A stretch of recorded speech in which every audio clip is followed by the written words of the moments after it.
Walk into literally any Catholic space and you are absolutely guaranteed to see it, the crucifix. But for a symbol that is so universally recognized, it really often just gets reduced to, well, a religious decoration. So today, in this explainer, we're going to decode the rich, multi-layered narrative that is built right into this incredible artifact.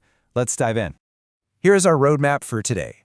We're going to look beyond the empty cross, decode the sacred symbols, examine the price of redemption, see the crucifix in practice, and finally, unpack its ultimate message.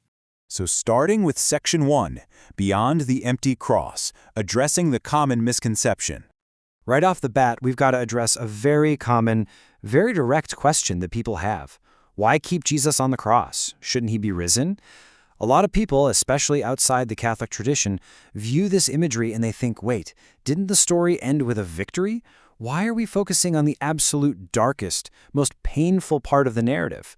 And honestly, getting the answer to this is absolutely foundational to understanding the entire Catholic perspective. This brings us to the core distinction between just an empty cross and the crucifix. For Catholics, keeping Jesus on the cross isn't some sort of denial of the resurrection.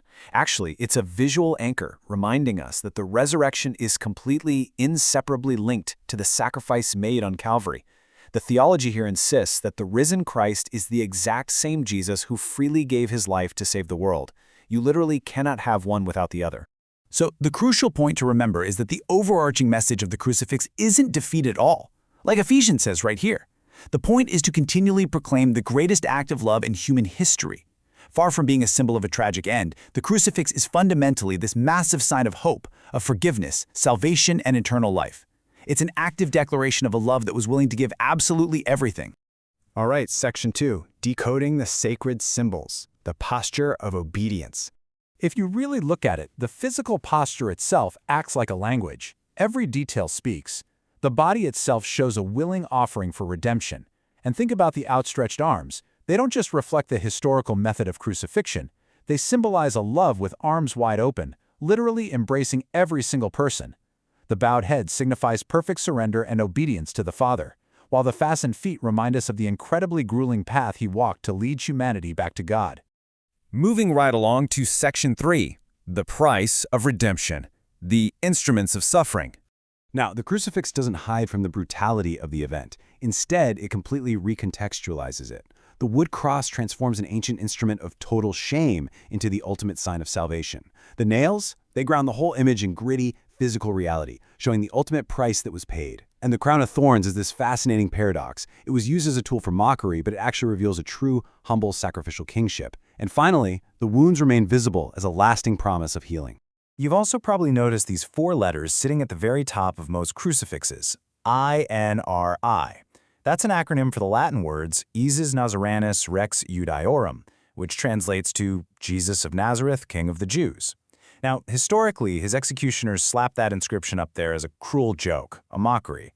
But within the Catholic tradition, talk about flipping the script, this sign is viewed as an eternal proclamation of Christ's true, enduring identity as king. The insult is completely turned on its head. So when you step back and take in the entire object, all of these individual symbols, the body, the posture, the instruments of suffering, the inscription, they all weave together perfectly. The whole crucifix doesn't just tell one isolated part of the story, it proclaims the complete, mind-blowing mystery of God's love. It captures the whole shebang, the incarnation, the passion, the death, and that incredible victory that leads straight into the resurrection. Which brings us to Section 4, the crucifix in practice, the rules of the Roman Missal. 308. Okay, I know it sounds like an area code or maybe a hotel room number, but this specific number is actually a piece of really fascinating trivia that literally dictates how Catholic worship spaces are designed all over the world. So that number refers to paragraph 308 of the General Instruction of the Roman Missal, often just called the Jerem.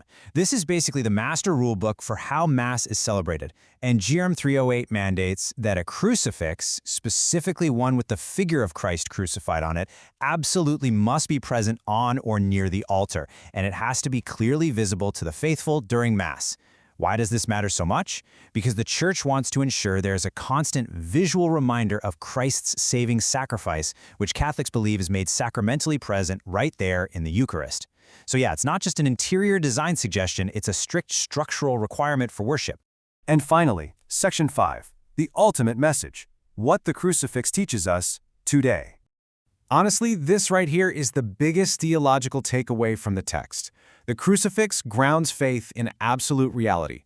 It reminds us that Christianity isn't just some collection of abstract philosophical ideas or, nice moral suggestions.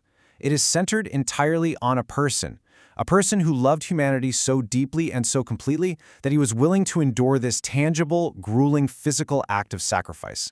And from that core truth, we get these profound daily lessons. Think about it. True love always requires sacrifice. Christ gave his life for everyone, no exceptions. It teaches us that absolutely no suffering you go through is meaningless, and that forgiveness will always overpower hatred. But above all, it reassures us that the cross is never the end of the story. It always points directly to the resurrection. Which leaves us with the final thought to ponder. The crucifix isn't just meant to be stared at. It's a very real invitation to take up our own cross. So now that we've decoded the depth of this image, the question remains, if this symbol truly represents a love that overcomes literally all darkness, how are you going to respond to it in your own life? Thank you so much for joining me on this explainer, and as always, keep learning.